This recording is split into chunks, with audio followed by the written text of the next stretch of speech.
Hi everyone, here to talk about a really rare condition called spasmodic dysphonia. And for many of you that know RFK in the current government administration, RFK has spasmodic dysphonia. So spasmodic dysphonia is a central nervous system, a neurological dysfunction where the muscles in the vocal cords either slam shut or are weak and open, right? And open too wide, right?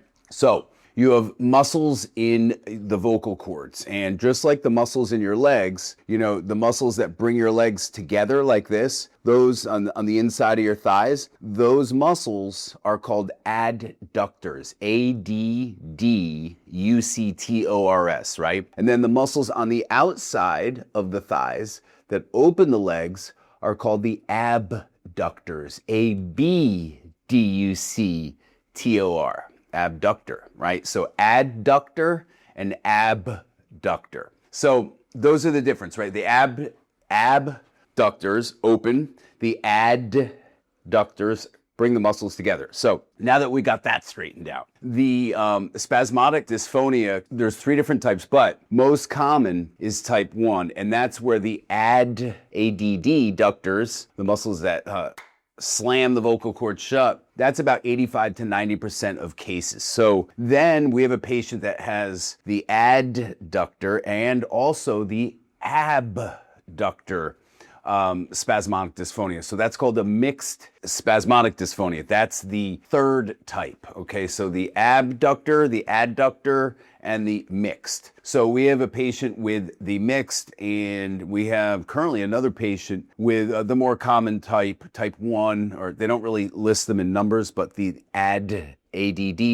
spasmodic dysphonia. Now, let's get into the science of this, because this is what I love. Let's get into a little bit of the neuro supply to those muscles, right? Because when I think of a muscle going into spasm or opening up suddenly, I think, well, what's controlling that muscle? So then we trace back from the vocal cords and we get to the recurrent laryngeal nerve. Now, recurrent laryngeal nerve, we could call it the RLN for short, okay? And the RLN is a branch of, guess what nerve? Such an important nerve in the body. Guess.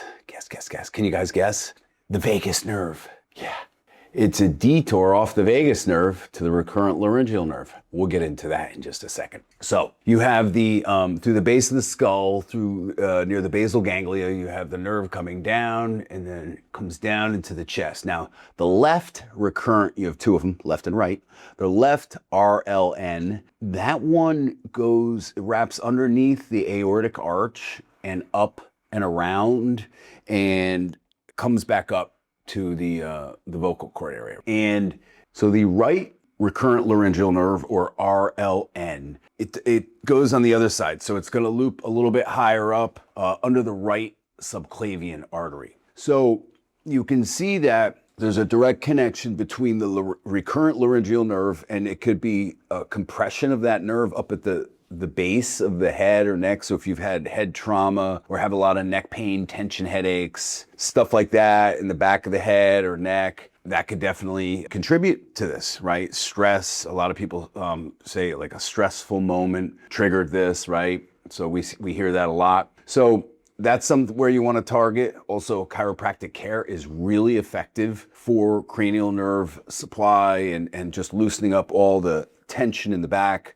of the neck and realigning the spine, restoring proper nerve flow. Also soft tissue work, but photobiomodulation could be very helpful in the cervical spine and along the side of the vocal cords itself. Now, we trace that recurrent laryngeal nerve down to the vagus nerve. And the vagus nerve, and I talk about the vagus nerve all the time. By the way, if you don't know anything about the vagus nerve, please check this video out, because we've done, this is understanding the vagus nerve, right? So we've done a whole thing on the, I mean, I've done 5, 6, 7 videos, maybe 8, 10 on the vagus nerve, but here's one, put up a few more for you guys, but I really want you to check that out. It's usually under our hiatal hernia playlist, okay? Because a hiatal hernia puts pressure on the vagus nerve, and guess what? A lot of our patients with spasmodic dysphonia, in fact, all of my patients, they all have acid reflux and GERD. hiatal hernia.